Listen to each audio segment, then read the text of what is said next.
تو آپ صلی اللہ علیہ وسلم کی جو سواری اس نے شوخی کرنا شروع کر دی، آگے نہیں بڑھ رہی۔ تو آپ صلی اللہ علیہ وسلم اپنی سواری سے نیچے تشریف لائے تو دیکھا سامنے دو قبریں ہیں۔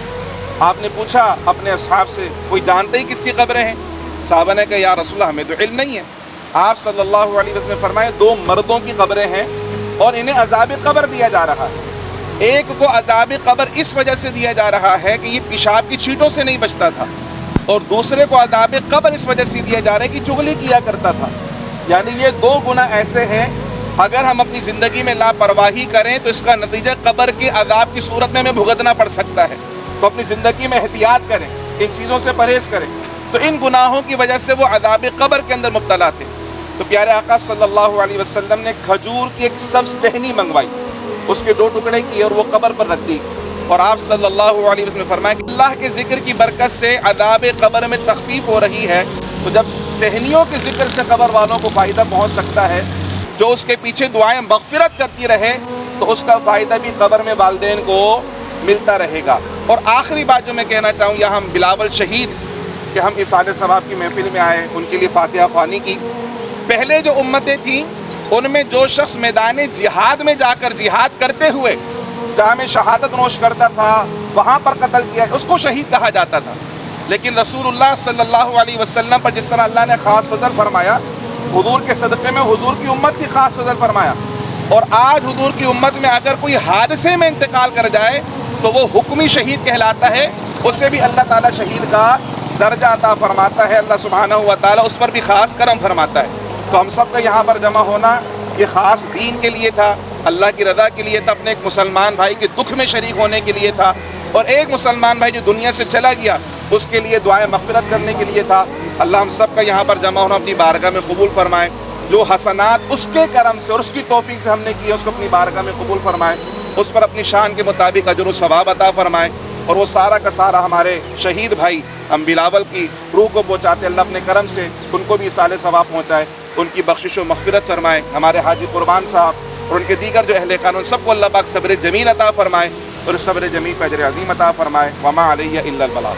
سینہ 2700 مرتبہ، درود غوثیہ 3900 مرتبہ، سورہ ملک 1413 مرتبہ، سورہ رحمان 813 مرتبہ، سورہ مزمل 1213 مرتبہ، سورہ یاسین 1013 مرتبہ، مزید 21 مرتبہ آیت کریمہ 1,29,100 مرتبہ، کلمہ شریف 1,29,100 مرتبہ پڑھا گیا۔ اس کے علاوہ ماہد اور طعام، خوشبو، شیرینی پانی کا اہتمام ہوا۔ ان تمامی ہدایت کو ہر بے ادبی، ہر بھول اور گستاخی سے معاف فرما، اور مکمل صحت کے ساتھ اپنی بارگاہ میں قبول فرما۔ تو ان تمام ہدایت کا ثواب بالخصوص عقائد عالم نور مجسم فخر بنی آدم جناب سیدنا احمد مجتبیٰ محمد مصطفیٰ صلی اللہ علیہ وسلم کی بارگاہ میں پیش کرتے قبول فرما، اور آپ کی طفیل، آپ کی تمام آل اولاد ازواج مطہرات صحابہ کرام خلفاء راشدین تابعین تبع تابعین نیز جملہ مومنین و مؤمنات مسلمین و مسلمات کی بارگاہ میں اصال ثواب کا تحفہ پیش کر دیں قبول فرما، بزرگان دین کی بارگاہ میں پیش کر دیں قبول فرما، تمام علماء کی بارگاہ میں پیش کر دیں قبول فرما، تمام قراء، حفاظ، اساتذہ کی بارگاہ میں پیش کر دیں قبول فرما، اور بالخصوص اور تخصیص ان تمامی اصال ثواب کا تحفہ اپنے بھائی بلاول شہید کی روح کو پیش کر دیں قبول فرما۔ اپنے پاک کلام کی تلاوت کی برکت سے اپنی رحمت کاملہ کے صدقے میں ان کی حتمی بخشش اور مغفرت فرما، ان کے تمام صغیرہ کبیرہ گناہوں کو معاف فرما، ان کی سیئات کو حسنات میں تبدیل فرما، ان کی قبر پر اپنی رحمتوں برکتوں کا نزول عطا فرما، ان کی قبر کو تا حد نگاہ کشادہ فرما، ان کی قبر میں جنتی بسترے بچھونے عطا فرما، قبر کی دہشت اور وحشت سے محفوظ فرما، قبر کی تنگی سے محفوظ فرما، عالم برزخ میں آسانی عطا فرمانا، کل بروز آخرت نبی رحمت صلی اللہ علیہ وسلم کی شفاعت عظمی نصیب فرمانا، حضور کے دست رحمت سے حوض کوثر کے جام عطا فرمانا، حضور کے لوائے حمد کے سائے میں جگہ عطا فرمانا، پل صراط پر رب سلم کی صداؤں کا ساتھ عطا فرمانا، حضور کی شفاعت عظمی کے صدقے میں بلا حساب و کتاب جنت الفردوس میں اعلیٰ ترین مقام نصیب فرما۔ ہمارے جتنے جملہ اعزہ اقربا دوست احباب رشتہ دار اس دنیا فانی سے رخصت ہو گئے، ان تمام مسلمانوں کی بارگاہ میں اصال ثواب کا تحفہ پیش کرنے قبول فرما، ان سب کی بخشش اور مغفرت فرما، اور سبھی کو جنت الفردوس میں اعلیٰ مقام نصیب فرما۔ حاجی قربان صاحب کو، ان کے تمامی اہل خانہ کو صبر جمیل عطا فرما، صبر جمیل پہ اجر عظیم عطا فرما، اور مرحوم کے لیے خوب اصال ثواب کرتے رہنے کی توفیق عطا فرما۔ ان کے اس دکھ میں جتنے ہمارے مسلمان بھائی، جتنے حفاظ ہمارے اساتذہ شریک ہوئے، ان سب کا آنا اپنی بارگاہ میں قبول فرما، ان سب کو قدم قدم پہ رحمتیں برکتیں عطا فرما۔ الہ العالمین اس نیکی کا صلہ انہیں دونوں جہاں میں عطا فرما، ہم سبھی کو ایمان کی سلامتی عطا فرما، خاتمہ بالخیر فرمانا، مرنے سے پہلے توبہ کی توفیق نصیب فرمانا، اور مرتے وقت کلمہ محمدی نصیب فرمانا۔ سمعنا واطعنا غفرانک رب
پاکستان۔